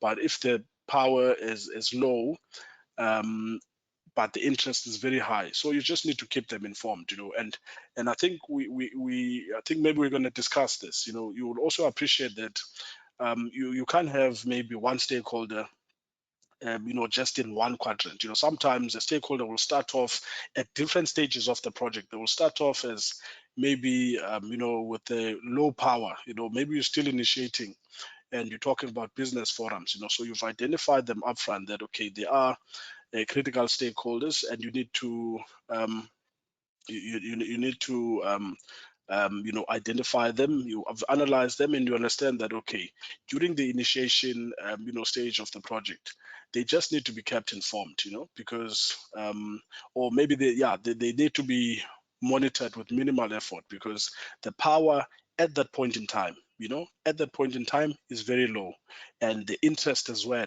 from them, if it's still in the early stages, they're not was probably not even aware of the project. But once it gets to execution, so this is still in the initiation phase or even in planning, but once it gets to execution, the power that they have, to disrupt your project is very high, and their interest is very high. So which means they move quickly from being, monitored with minimal effort to manage with maximum effort, So that's what happens, because now it changes, So as you get closer to where they are most influential. So you need to understand your stakeholder group. When you analyze them, you say, okay, at what point are these stakeholders going to be very influential, powerful, and also show some interest on the project? So you need to think about that. So it's either you keep them informed, like stakeholders in general, or you monitor with minimal effort, or you monitor closely, or you manage with maximum effort.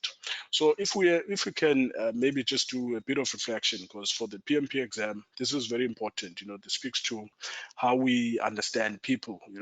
This is more the people domain. How do we understand? How do we approach our stakeholder engagement activities after we've analyzed them? So how do we categorize, and how does this help us to engage, our stakeholders? So if we look at this. Maybe Malusi, if we look at this categorization, and you look at your projects, so which your most influential stakeholders. I don't understand your stakeholders, in your projects, but if you are just to reflect on how you manage your stakeholders, and maybe the powers that they have, depending on these different categories. So what would be your reflection? Which stakeholders would you say are mostly under maybe monitor closely, manage with maximum effort, keep informed, or monitor with minimal effort? Yeah, if you can maybe just share that. Yeah, thanks, Bongit.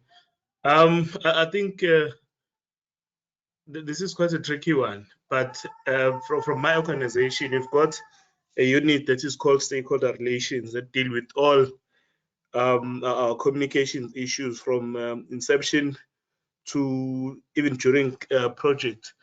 We sort of take similar approach that of Sandra. If you've been following closely the Wild Coast development, the community engagement, the formation of the PLCs, the project liaison committees, where those are the stakeholders that are identified within the community at large, where the projects or the communities that are affected by projects. So those are the stakeholders that we sort of keep closely and manage with maximum effort, because if you know the impact or the effects of the business forum on projects, more especially construction projects, those are the type of people that have got high influence and that could derail the project success if they're not managed closely or they're not carefully monitored. So they are during construction, as I've said, we've got PLCs that has got various representatives from as simple as church communities around the area to the business farmers, schools, clinics, and all other affected developments within the communities that have got interest on the projects that we do. So those are the ones that we tend to be on the higher side. We monitor closely, we manage with maximum effort because of also these the guys that wanting subcontracting work opportunities within the project. Then you've got the stakeholders where you monitor with minimal effort and you keep informed. Those tend to be, if you're working in rural communities, the chiefs or Inkosi or Induna, those who just have to keep them on what is happening and what are the latest developments in the project, so they can report back into the communities. But Political structures, like ward councillors, mayors, and other guys, they tend to be on the upper tier where you have to monitor closely and manage with maximum efforts as well. So it's a balancing act once you're out there in the ground. Fortunately, as much as we've been involved in these relations, but we've got a unit that specifically deals with these from project inception, where they go and introduce the projects up to when the project is complete. They attend meetings through the PLCs where we as project managers make representations on the status and the challenges that are experienced in the project. So it's sort of a balancing effect that one needs to manage carefully and manage closely. But if as I said, if you've been following the SANRAL developments on the Wild Coast projects, the challenges that they've had with the communities, with the environmental impact, so that is sort of a similar structure that we've also adopted and are using. Thanks, Bungi. Thanks a lot. Thanks a lot for that. Yeah, no, very relevant, and I think what I like is that in your experience, you might not necessarily be, documenting it, but it looks like, stakeholders you would start off as maybe being less important, and then throughout the project, then they change, so based on their influence, and that's what this is all about. You need to be very alert and understand upfront. So the upfront analysis is very important to understand the characteristics of these stakeholders and how they're going to behave at the various stages of the project. So if you miss that, then you might sorry, you might find yourself in a very compromising position. Yeah, no, thanks a lot. Thanks a lot for that. Vuyo, Vuyo and Jobe, from your side, so what would be your reflection in like if you look at the stakeholders in your projects, in your environment, so at what point would you monitor closely or monitor with minimal effort, just looking at all these different 4 quadrants, so what would be your reflection?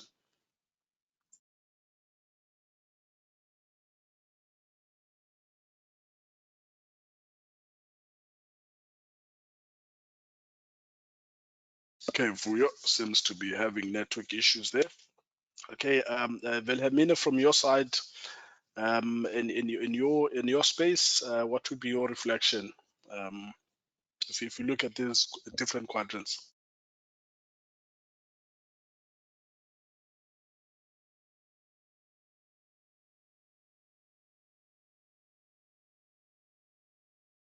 Okay, it looks like there's a network issue there again. From your side at the department, so if you're looking at your like in your space, in your projects within your portfolio, so where do you focus most of your attention, and which stakeholders do you focus on, just to protect the project, as you go through these different stages? Yeah, thanks, Abongile. My main stakeholders would be the end users. So let's say we're doing a hospital. So the hospital and the hospital board will be the major stakeholder. The interest is quite high from those stakeholders. In that case, your hospital would be much more managed with a maximum effort. Whereas the another major stakeholder would be, say, your director, normally they're DDGs, say tertiary services, who would be responsible for these hospitals. They probably have the power, but the interest is much lower. But I find in recent days is that communities are now suddenly a major stakeholder, and you have to manage them with maximum effort because they can derail your project. We've gone so far as to create steering committees within the communities so that their requirements are centralized and they don't impact badly on the project, because a minor thing, they want to stop the project. So yeah, they also will fall. Initially, they are just minimal effort. But as the project starts, then suddenly they're as good as the hospital. Some even tell me, no, you can't, the contractor can't have water from the clinic. I said, but what's that got to do with you? No, we don't want to allow him. It's our water, you know. So they suddenly become quite a major stakeholder that we manage with maximum effort. Yeah. So from our side, yeah, I think those are the major ones. Well, thanks a lot. Thanks a lot for that. Yeah, no, it's like it's very interesting because because obviously when that water project was commissioned, they were obviously told that they need to look after it. So now if there's a project, now you need to go through them. So that's the expectation. Yeah, no, it's always fun interacting with the community. They seem to be, which is good. They protect, so you need to go through their structures. Community leader and all of that. Okay. No, thanks a lot for that reflection.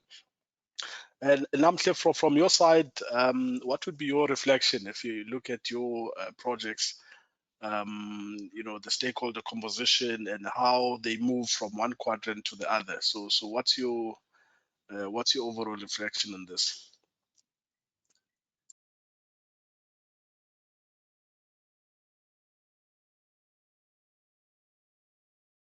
Okay, Ndumiso, from your side, what's your reflection, leadership?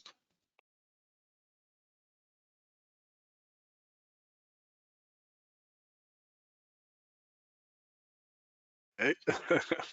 Okay, anyone? Yeah, anyone who's got a good reflection.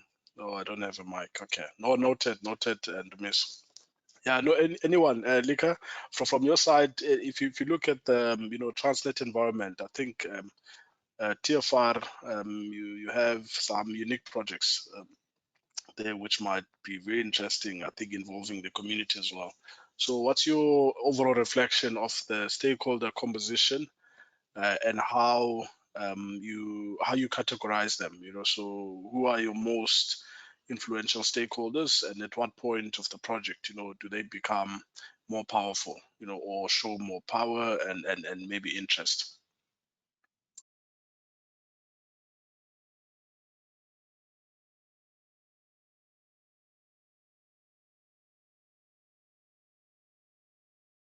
Okay, so I think, yeah, if there's anyone who would like to add, yeah, but I think maybe we get the message, so maybe there's nothing for us to add. We get the message, but this is very important, for the PMP exam.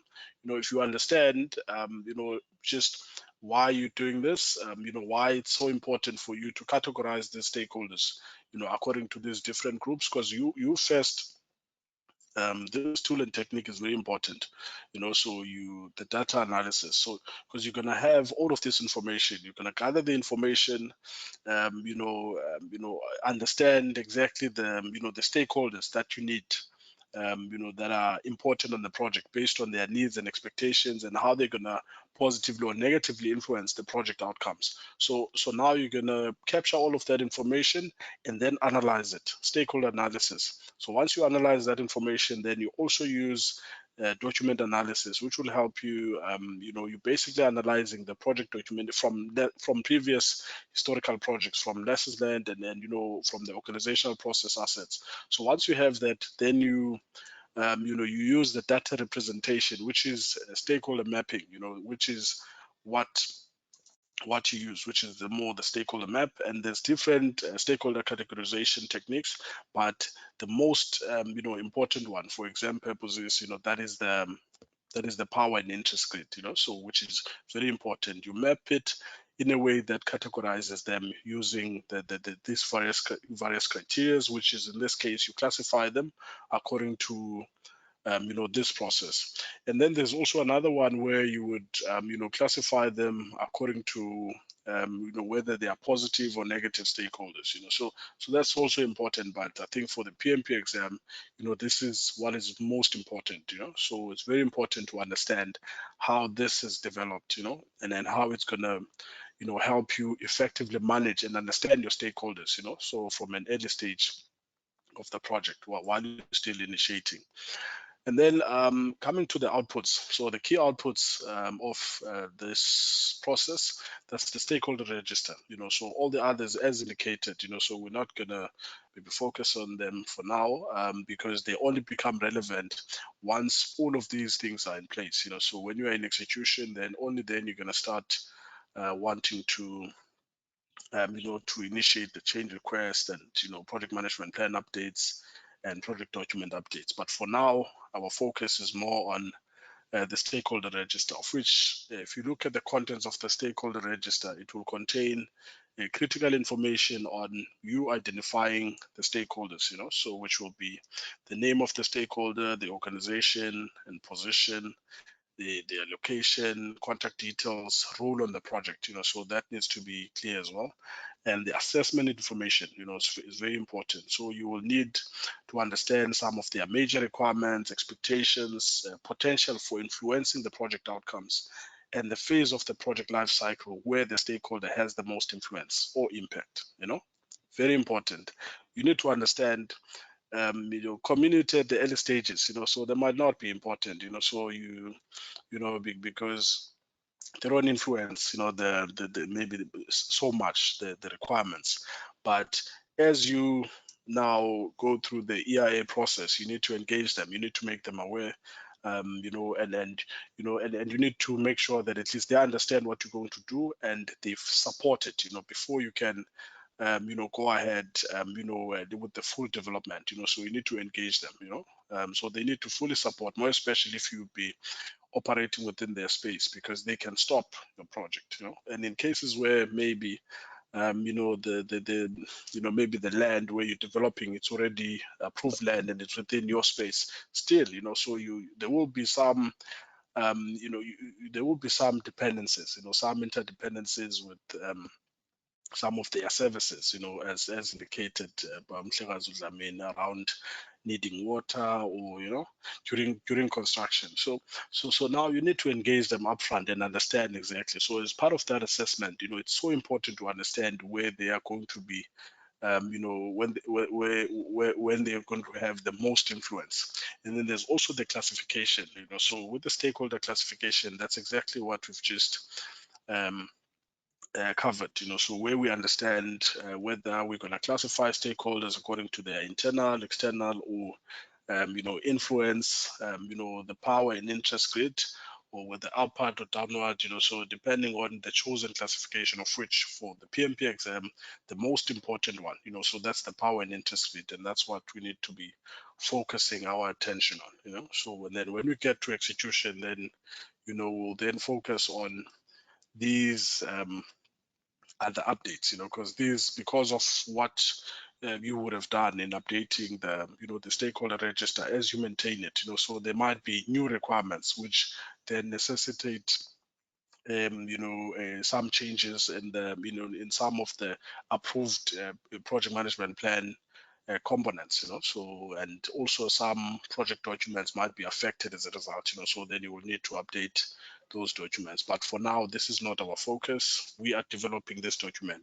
Because we are initiating the project. So what is relevant at this stage is just for us to develop the stakeholder register, and I think we've successfully done that, and hence we have now this output. Okay, so yeah, that's it, for project initiation, so next week, Monday, Tuesday, Wednesday, and obviously the following weeks. Planning is quite a lengthy, it's quite a lengthy module, so then we're going to spend a bit of time in planning, trying to understand how we plan, how we get to the project management plan, and also developing agreeing on the project baselines, so that's very important. So when we get to execution, it's easy, and monitor and controlling, because it's more implementation of the plan, so we just implement the plan and then monitor just to check whether everything is going according to plan, and then initiate change request if we see that, there is a need to make adjustments as we now, review the projects and we, as we get to see the reality, because now we had a lot of assumptions. Now that we are faced with the reality, then we need to make certain adjustments to align our baseline plans, with the reality, so during construction, because now we have the latest facts about, about the project. So we need to take those facts into consideration. So yeah, I think, colleagues, that's basically it. So let's meet again next week, Monday. Thank you. Cheers, everyone. Thank you. Bye, Bye. everyone. Thank you, cheers, bye. Thank you. Bye. Thank you.